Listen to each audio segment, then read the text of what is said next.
Hello Aquanuts, this is Derek here with another Tip Tuesday. This is episode 10 and I have got yet again a couple things for you. I got something special for you at the end. I'm gonna throw you out 5 tips for this Tip Tuesday. If I mention anything like product wise, I will try to link it in the doobly-doo below on the YouTube video, so go watch the YouTube video. But this is going up live on Facebook and it is rather late, so I'm going to keep my voice low so I don't wake up my neighbors.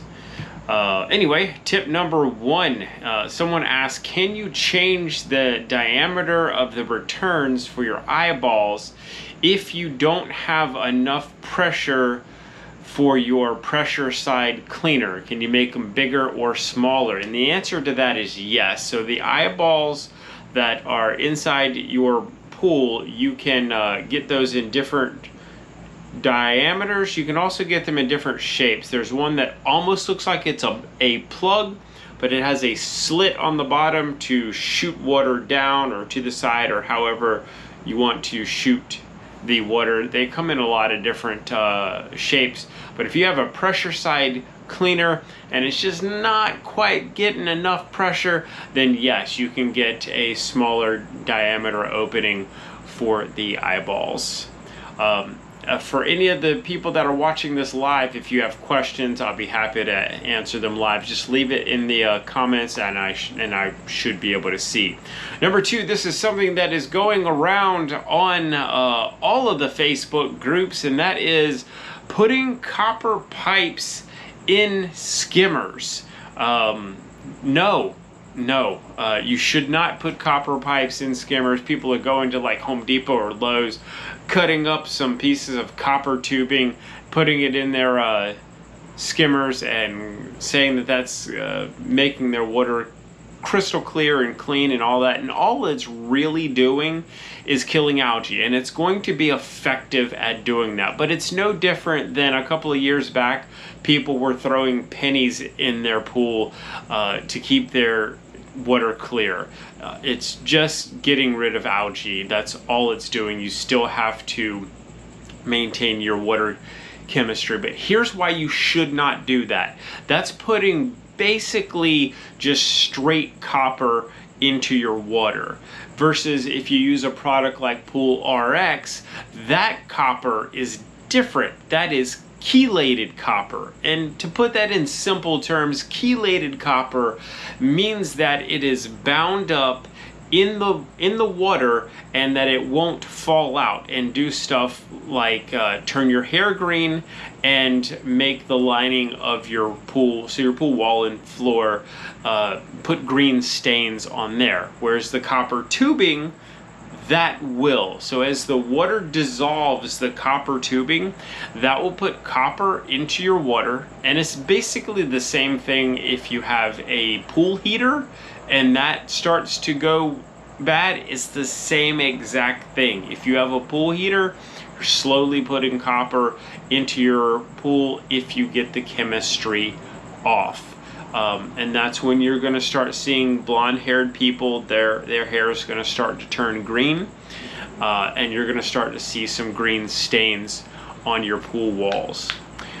3 is have a pool light.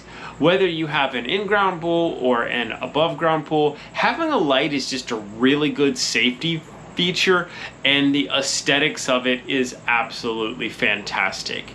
I've got this light that I'm going to be reviewing over the next week, so subscribe and you'll get to see that when I go through that. This light is actually meant for pole pools like Intex, Coleman style pools.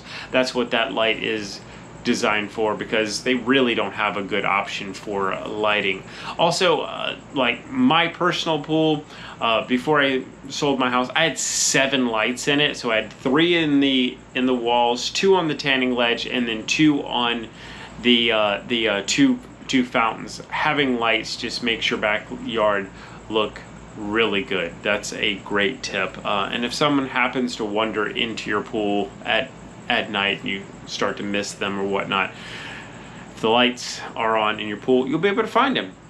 Number 4, someone asked, will it hurt if an above ground pool overflows? Absolutely not. It's an above ground pool. It's typically going to come out the lid of the skimmer, because say the wall of the above ground pool is here, the skimmer sits here, so it's slightly lower, and it will just overflow out of the skimmer, and you don't really have to ever lower the water in an above ground pool, and it will be fine. Number 5, this is near and dear to my heart and something that has been frustrating going around the Facebook groups recently, and that is when you have a sand filter, you can use sand because it is a sand filter, or you can use glass media for the sand filter. And there's a third option, it's called filter balls, and people are like, hey, I want to use filter balls in my sand filter. And I say no to that. And the reason is because sand, it will hold on to some dirt, and then when you backwash it, it will release that dirt. Same thing with glass.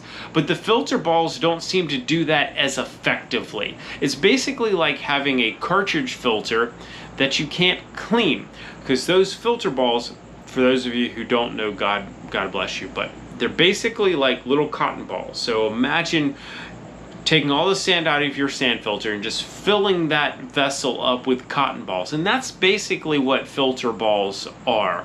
I think they're made of a different substance, but what they do is over time, when people get in with suntan lotion and sunscreen and all the stuff that we put on our bodies, that oil and whatnot gets embedded in the fibers, and when it catches dirt and that type of stuff, when you try to backwash it, it doesn't release like it would if it was sand or glass. And that's one of the reasons why sand and glass work really well, is because that stuff doesn't stick to sand and glass. It just kind of blows out. And balls, they're clumpy balls, so when they're trying to go up, they're going all the way up, they're being pushed up to the top, and they're really not releasing the debris that they're catching. So I say no to those. I have seen so many customers come into my retail store that have bought these things online because we didn't sell them, because I think they're a trash product. And the laterals, the little fingers in the bottom of your filter, I've seen those bent, and maybe I can put a picture on the YouTube videos of just bent. Over time, when they're first being used, the filter balls, the water will look probably cleaner. I don't know because I've never used it, but over time, after a couple of months, you're just not going to be able to get the filter balls clean. Therefore, your filter is never going to get clean, and your pool's going to be dirty. Nobody wants that. So here is your bonus, the quote of the day. The difference between school and life. In school, you're taught a lesson and then given a test. With life, you're given a test, and that teaches you a lesson. Tom Bodett. If you have liked this video, please give us a thumbs up, subscribe if I've earned that for you, and I plan on releasing these Tip Tuesdays every week, as well as a couple of review videos that I have coming down the pipe. For the people that are watching live on Facebook, thank you for watching with me, and I will see you all next week. Thank you for watching.